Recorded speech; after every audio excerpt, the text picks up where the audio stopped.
jual rumah, jual tanah, jual mobil kedua. Ya lumayan sih, kerasa sama kita semua. Hai semuanya, nama aku Fatia Milatina Hanifah. Aku mahasiswi tingkat akhir dari manajemen angkatan 2017. Aku lahir di Jakarta, tapi tinggalnya di Bandung. Kalau sekolah dari TK sampai kuliah juga di Bandung. Aku anak ketiga dari 5 bersaudara. Yang sekarang ini aku lagi mencoba membantu usaha keluarga. Nama usahanya Gunung Cupu Malabar. Ini usaha kopi yang bergerak dari hulu ke hilir. Jadi ini kopinya dari kebun sendiri, terus kita olah sendiri dan kita pasarkan ke seluruh Indonesia. Gitu.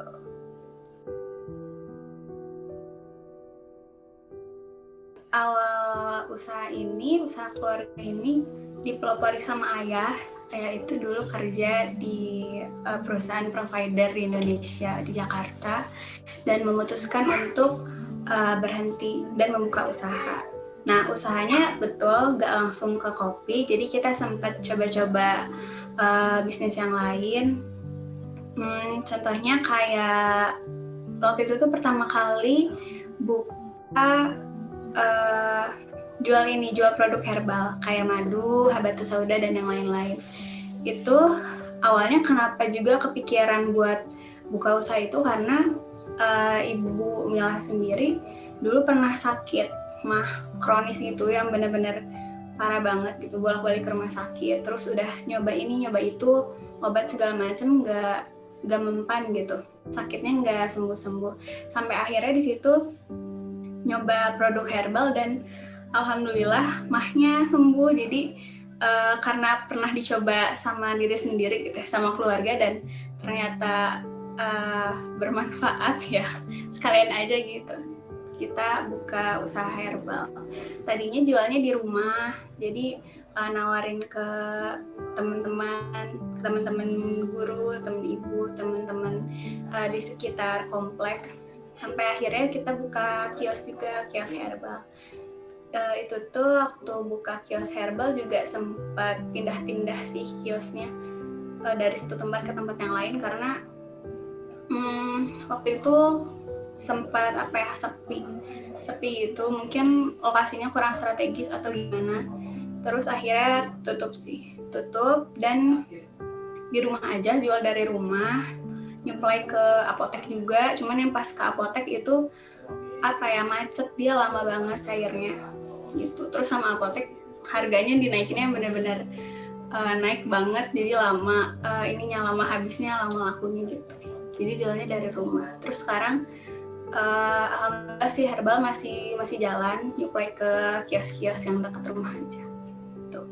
Nah, udah buka usaha herbal, kita juga coba buka usaha barbershop. Nah, barbershop ini tadinya buka satu aja, kita kerja sama gitu sama temennya ayah, invest lah istilahnya ya. Kita modalin juga alat-alat barbernya, terus cari pekerjanya yang alhamdulillah barber ini juga sekarang masih jalan. Tadinya tuh kita bikin 2 barbershop, cuman yang satu tutup, jadi sisa 1 lagi sih barbernya.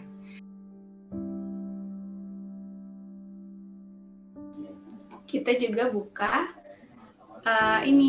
kursus bahasa Inggris. Nah, kursus bahasa Inggris dulu kita buka di sekitar Buah Batu. Nah, yang kursus bahasa Inggris ini kita datangkan gurunya langsung, tutor-tutor dulunya di Pare Kediri.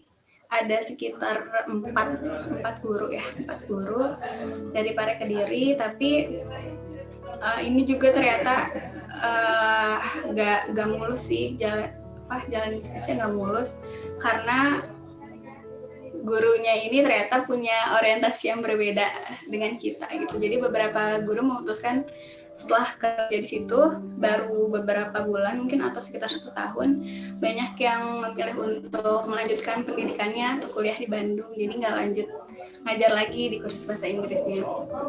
Tapi ya udah akhirnya kursusnya tutup, sekarang udah nggak ada sih kursus bahasa Inggrisnya.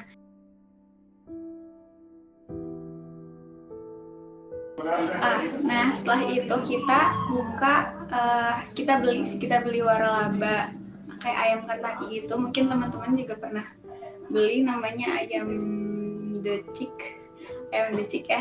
Itu kita buka di dekat Universitas Telkom.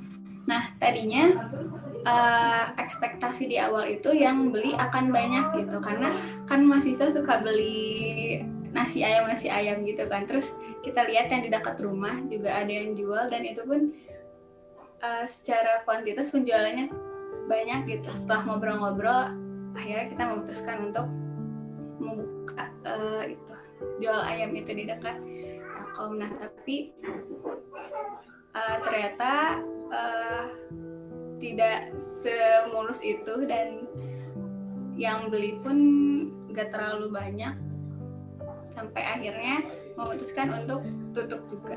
Jadi usaha ayamnya juga sekarang udah nggak ada. Setelah itu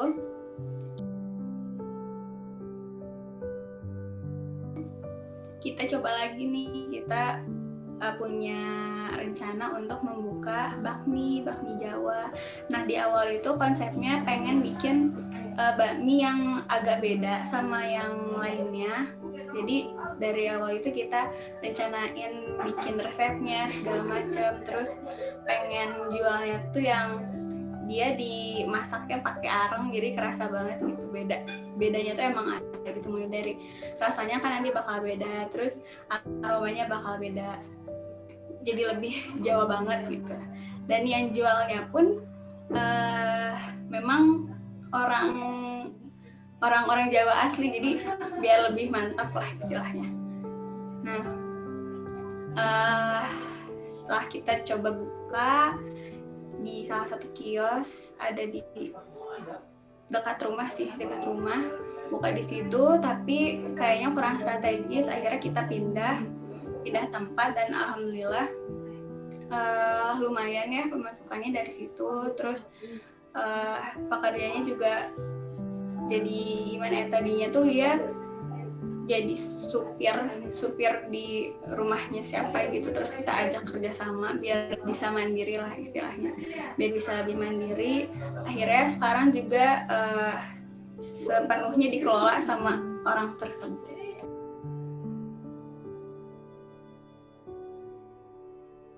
Nah setelah dilihat-lihat nih selama perjalanan itu, ternyata gak semua usahanya bisa berjalan mulus. Terus merasa masih kurang aja kan, kayak masih penasaran gitu, ingin coba yang lain.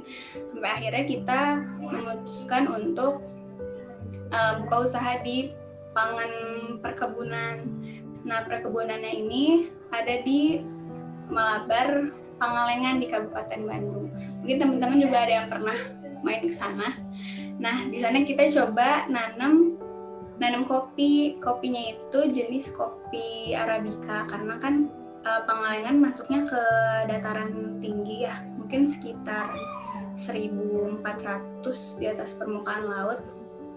Nah, yang tumbuh di dataran tinggi itu nama kopinya kopi Arabica. Nah, pas di situ tuh awal-awal nanam sekitar 20.000 pohon kopi. Ceritanya tuh di awal ada tragedi, ada sesuatu yang masih bisa kita ingat sampai sekarang. Dulu karena belum kenal sama orang sana ya, kita belum tahu mana orang yang bisa diamanahkan, mana orang yang ternyata dia nggak amanah gitu ketika kita kasih kepercayaan. Pas di awal qadarullah bertemu dengan orang yang tidak bisa dipercaya.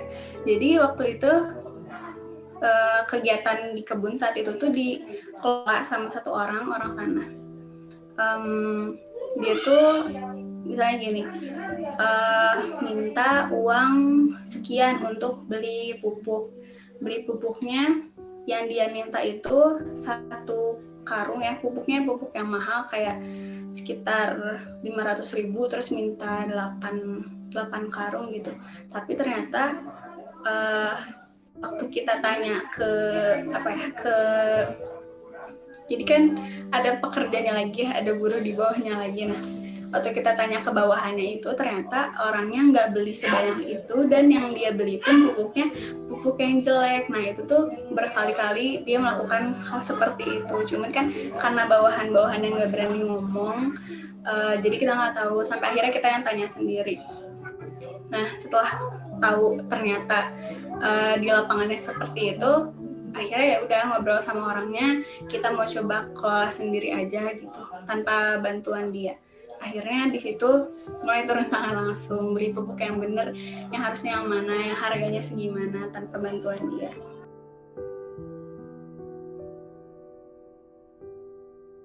Nah, untuk pohon kopi itu kan dia baru bisa dipanen setelah ditanam itu butuh waktu sekitar 3 tahunan. Nah, saat itu memang di sebagian lahan udah ada yang ditanamin kopi, tapi nggak banyak gitu. Jadi kalau panen juga cuman sedikit. Nah, setelah itu selama menunggu waktu panen itu kita coba nanam sayur-sayur yang lain. Untuk selama menunggu itu kita coba tanam sayur-sayur yang lain kayak wortel, terus kentang, kol, dan yang lainnya. Nah, waktu kita coba tanam wortel ya, misalnya nanam wortel, udah tuh kita bayar pekerjanya, kita beli bibitnya, kita beli pupuknya, segala macam. Alhamdulillah kan di situ kita udah punya orang kepercayaan baru yang alhamdulillah orangnya memang jujur gitu dan amanah, jadi lancar lah di lapangannya. Tapi ada sesuatu yang muncul di luar kendali kita setelah panen itu. Ternyata harga yang ditawarkan, harga jual si wortelnya itu bisa dibilang nggak masuk akal. Kayak yang kita keluarkan biayanya sebesar apa, tapi harga yang ditawarkannya itu kecil. Contohnya waktu itu wortel aja 1 kilonya pernah terendahnya itu di harga 700 perak per kilo. 700 perak per kilo. Kalau mau dibandingin sama biaya-biaya udah dikeluarin kan kayak jauh banget. Untuk ngangkut hasil panennya aja tuh dari kebun ke jalan, biaya angkutnya itu dia 500 perak per kilo. Sedangkan kita hanya akan mendapatkan 700 perak per kilo ketika kita menjual tengkulak itu. Jadi kayak ya Allah, jauh banget gitu. Kenapa bisa semurah itu? Kan kita gak bisa gimana-gimana ya kalau kayak gitu, gak bisa ngatur juga, karena waktu itu satu-satunya jalan ya jual ke tengkulak. Nah, yang wortel ini juga dia nggak pernah, harganya itu nggak pernah di atas 2.000, mentok-mentok 2.000 atau 1.700 per kilonya. Padahal kalau di pasar mungkin kita bisa dapat di harga sekitar 6.000, mungkin kalau beli di warung 7.000. Jadi kan jauh banget ya. Nah, kenapa kita nggak coba misalnya langsung supply ke pasarnya? Nah, ini juga banyak banget sih rintangan dan kendala yang kita hadapi. Misalnya kalau misalnya kita mau nyuplai langsung ke pasar ya, pasar besar, pasar induk tuh, itu tuh pertama, misalnya kita bawa hasil panen senilai 28 juta, itu 1 truk kita bawa ke sana. Nah, itu tuh baru akan cair, baru akan dikasihkan uang hasil panennya itu bukan saat itu juga. Jadi harus nunggu panen berikutnya nunggu kita ngirim selanjutnya baru uangnya dikasih. Sedangkan kan kita butuh modal cepet gitu buat nanam lagi. Itu pun kalau kita nanam lagi. Kalau kita nggak nanam lagi, ya udah 28 jutanya itu lapor, nggak akan sampai ke kita gitu. Selain itu yang bakal ditemuin juga misalnya kayak gini, tadinya itu truknya dibawa sama supir yang dari Pangalengan itu ke pasar, tapi pas nyampe pasar supir truknya itu harus diganti sama calo dari orang pasarnya itu, baru truknya bisa masuk ke pasarnya. Kalau nggak gitu nggak bisa masuk dan kita nggak bisa jual ke pasar kayak gitu. Jadi ya sulit sih untuk supaya langsung ke pasar. Jadi kayak gitu sih. Nah, ada alternatif lain sih sebenarnya, yaitu masuk ke swalayan. Nah, waktu sebelum kita memutuskan untuk nyuplai ke swalayan itu, ke pasar modern, ternyata setelah diskusi nggak jauh beda sih. Cuman masalahnya itu lebih ke cairnya yang lama, suka macet ininya dari swalayan ke kita itu uangnya tuh lama cairnya. Jadi ya mau nggak mau akhirnya memutuskan untuk tidak supply ke swalayan juga. Nah itu pun kejadian itu hampir terjadi berulang kali, dan di panen sayur-sayur yang lainnya juga kayak kentang dan kol, harganya selalu nggak masuk akal, nggak masuk perhitungan. Jadi lebih banyak ruginya mungkin daripada untungnya, atau mentok-mentok paling balik modal aja gitu. Jadi ya lumayan sih. Karena itu juga akhirnya kita coba cari jalan lain, tapi masih di bidang perkebunan yang ini.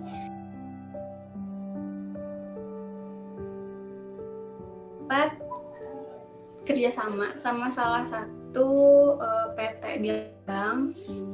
Nah, PT-nya ini dia biasa mengekspor sayuran-sayuran tertentu ke Singapura. Nah, sayurnya ini sesuai sama permintaan dari Singapura itu, misalnya kayak baby wortel, terus buncis Kenya yang kayak gitu. Nah, di situ kita menyanggupi untuk menanam buncis Kenya. Nah, waktu nanam buncis Kenya ini awalnya memang lancar sih, maksudnya kayak nggak terlalu sulit juga gitu. Cuman karena standar atau kriteria buncis yang mereka terima itu cukup ketat. Misalnya kayak buncis Kenyanya itu panjangnya harus sekian, nggak boleh lebih dari sekian, terus warnanya harus hijau yang seperti ini, terus nggak boleh ada titiknya. Jadi banyak banget lah kriterianya itu biar bisa lolos. Nah, kebetulan waktu itu juga lagi musim penghujan, jadi si buncisnya itu banyak yang dia muncul titik-titik hitam, terus ada ulatnya, atau enggak misalnya nih waktu kita udah beres sortir, terus ternyata di PT-nya itu lulus seleksi sortir menyortir itu, dikirim ke sana, sehari atau 2 hari kemudian komplain, ternyata pas nyampe sana masih ada yang kayak gini, masih ada yang kayak gitu. Padahal waktu kita kasih buncisnya ke PT itu lolos seleksinya. Nah itu pun hanya berjalan beberapa bulan, nggak nyampe setahun sih, karena capek dan itu karena terlalu ketat gitu kualitas si buncisnya yang bisa mereka terima. Nah waktu itu karena banyaknya buncis Kenya yang nggak diterima, nggak lulus seleksinya mereka, akhirnya kita coba bawa ke rumah, terus kita jualin aja tuh. Aku jual ke teman-teman aku, adik aku, ibu aku juga melakukan hal yang sama. Terus kan pasti masih ada sisa-sisanya juga ya. Akhirnya ya udah dimasak aja gitu di rumah. Jadi di rumah tuh kayak ada periode masakan sayuran gitu, mulai dari kentang, wortel, buncis. Jadi setiap hari ya masak itu gitu, cuman variasinya aja di apa.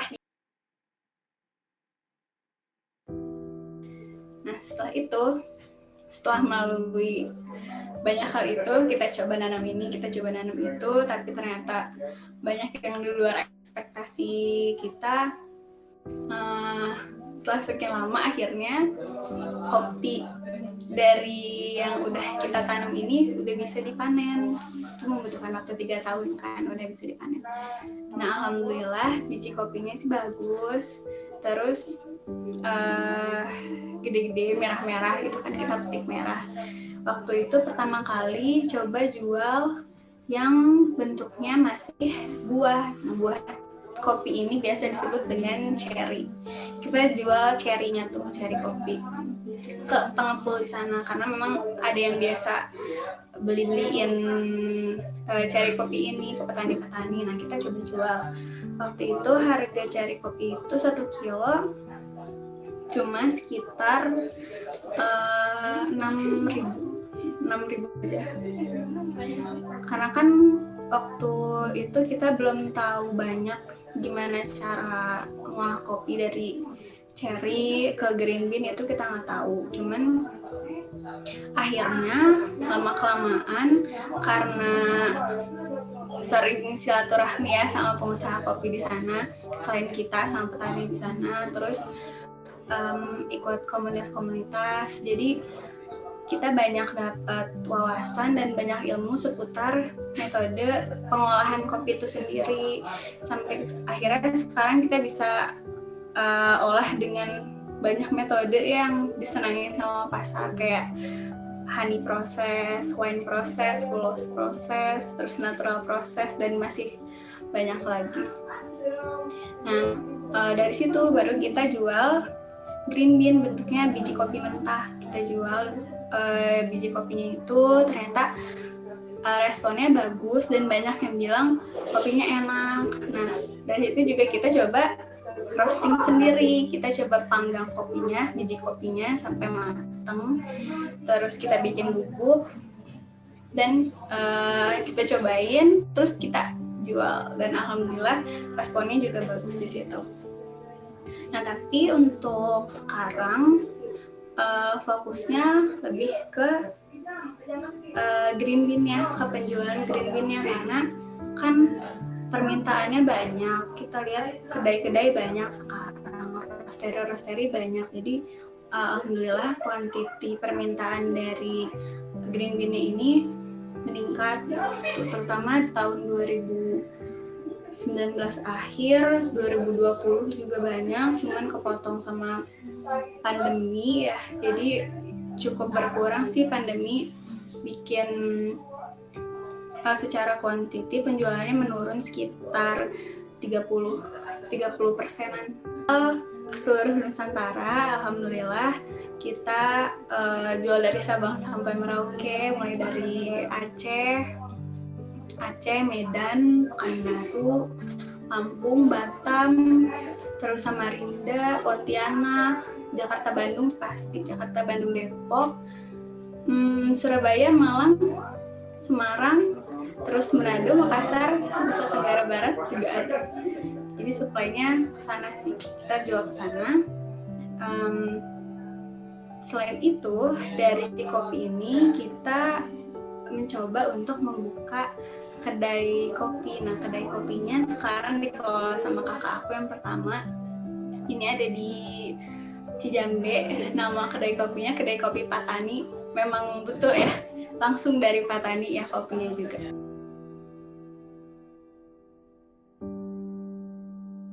Momen paling emosional selama menjalani usaha ini bareng-bareng sama keluarga banyak sih sebetulnya.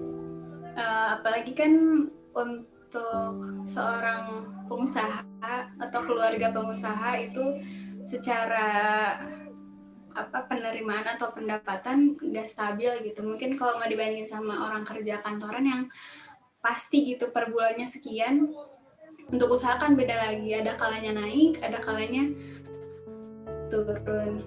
Apalagi kalau di awal buka usaha mungkin lebih banyak turunnya ya daripada naiknya. Nah di situ ngerasa memang banyak banget momen-momen emosionalnya ya. Kayak kalau misalnya harga tadi yang pas nanam sayur itu harganya nggak bagus kan, dibawa ke rumah tuh. Pernah waktu itu tuh diantar kentang 1 truk, mungkin itu isinya sekitar 3-4 ton, dibawa ke rumah terus taruh tuh di garasi. Nah itu tuh kentangnya kita jual sendiri gitu, aku nawarin ke teman-teman, adik aku, ibu aku, sama kayak gitu juga. Selain kita jual dengan cara seperti itu, kita tawar-tawarkan, kita pernah terjun langsung ke lapangannya, kita jualan di pasar. Waktu itu jualan di pasar kaget yang biasa hari Minggu. Kalau teman-teman tahu Metro yang di Bandung, yang dulu suka ada sih hari Minggu, suka ada pasar Minggu kan di situ. Kita jualan kentang di situ. Pas waktu itu aku kebetulan karena emang bisa bawa motor dan lancar bawa motornya dan pengen ngebantu orang tua juga kan, aku bawa kentang pakai motor. Itu di depan aku tuh ada 3 karung kentang. Karungnya tuh yang gede gitu, yang biasa buat sayur, yang warna oranye itu. Kalau teman-teman suka lihat, mungkin kalau lewat pasar suka lihat ya, banyak. Itu tuh nggak tahu lah berapa puluh kilo yang aku bawa di motor. Terus aku bolak-balik dari rumah ke pasar, mungkin 3 kali balikan ada tuh. Emang sih ngerasanya kayak sedih, terus gak nyangka juga sih bisa kealamin gitu yang kayak gini sama aku. Emang nggak keprediksi lah, kita semua juga nggak ada yang tahu kalau ternyata kita harus melewati semua ini gitu. Ya udah, tapi aku sendiri ngerasa udah nggak pantas buat ngeluh lah, apalagi lihat orang tua gitu yang udah berkorban banyak hal. Terus memang kan selama mencoba berbagai usaha ini usaha itu, banyak banget yang kita korbankan, terutama secara materi ya. Pasti itu keluar banyak lah, lumayan waktu itu tuh, sampai harus jual rumah, jual tanah, jual mobil kedua. Ya lumayan sih, kerasa sama kita semua. Dan memang jalannya harus seperti itu. Mungkin kalau panen sayur kan suka ada sisa tuh yang dari kebun. Bukan sisa sih, sebetulnya itu masih layak dijual, cuman karena harganya nggak bagus yang kita bawa ke rumah, makanya di rumah kayak ada periode masakan gitu per minggunya. Misalnya lagi panen buncis, banyaknya buncis, ya yang dimasak buncis gitu. Selama berminggu-minggu mungkin, ya mau nggak mau, kalau ada wortel makannya wortel, kalau ada kentang makannya kentang, ya yang ada aja gitu dimakan. Kan nggak mungkin dibuang juga ya, mubazir. Cuman ya udah sih, kayak syukurin aja lah.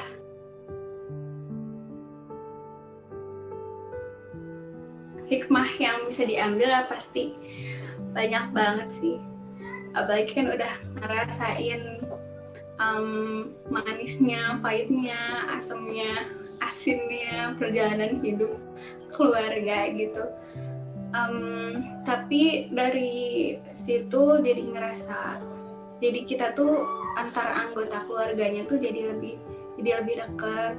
Itu kan kalau secara waktu jadi lebih banyak waktu berkumpul. Misalnya waktu lagi habis panen kopi kan kita suka nyortirin tuh biji kopinya, mana yang bagus, mana yang enggak gitu. Yang pecahnya kita buang, yang sampahnya kita buang. Nah selama nyortir kopi itu kan kita kayak bareng-bareng gitu, kita bisa kumpul bareng, terus diskusi, ngobrol.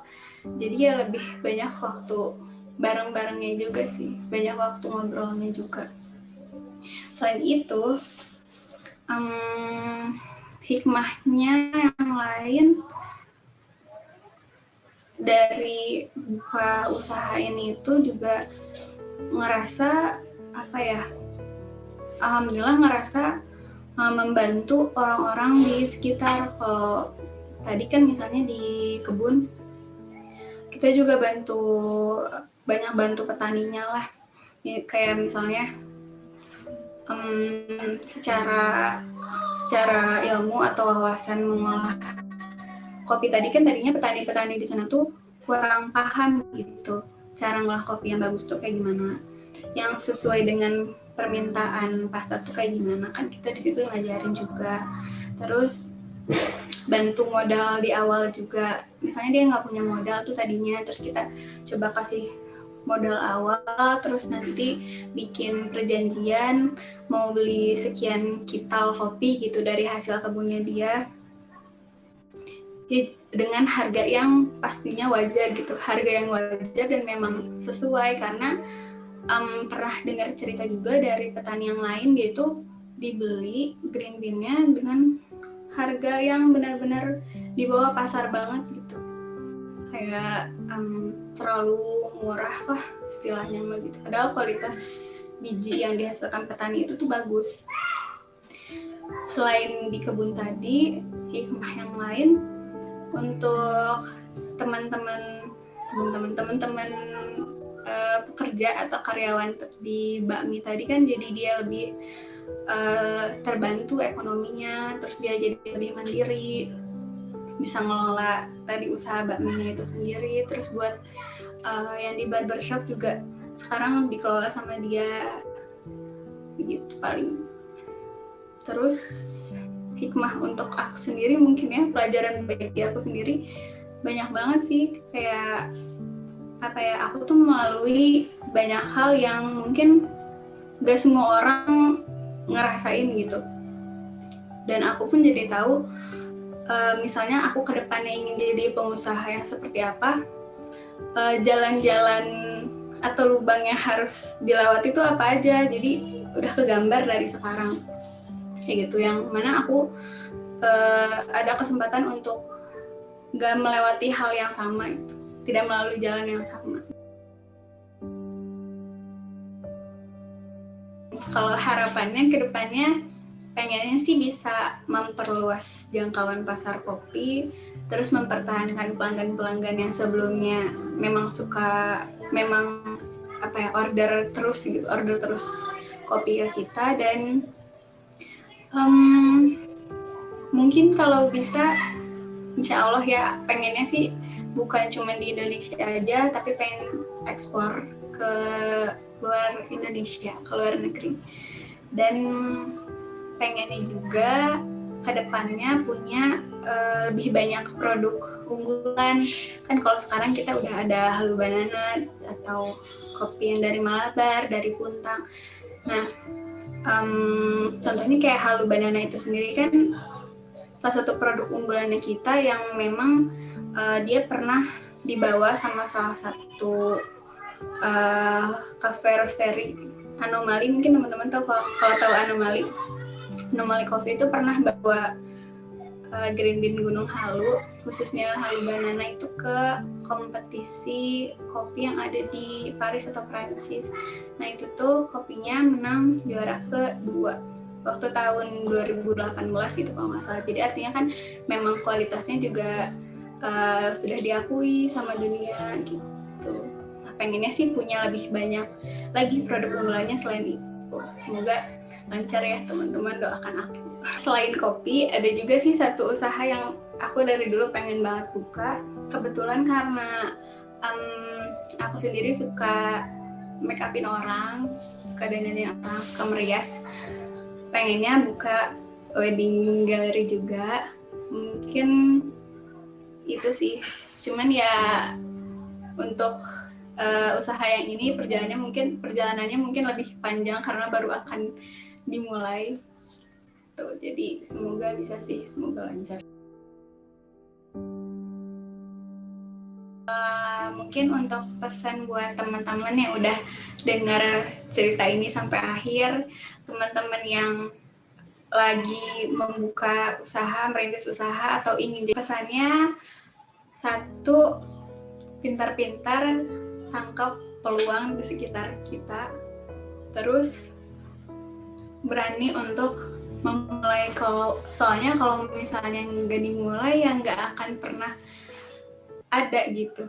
bisnisnya, usahanya. Dan bisa jadi kalau terus-menerus menunda untuk memulai suatu usaha, kesuksesan di depannya pun akan tertunda. Selain itu, teman-teman juga harus konsisten, terus harus sabar. Ini penting banget sih, harus sabar. Dan untuk di era digital sekarang penting banget buat belajar banyak tentang digital marketing sih. Udah itu aja.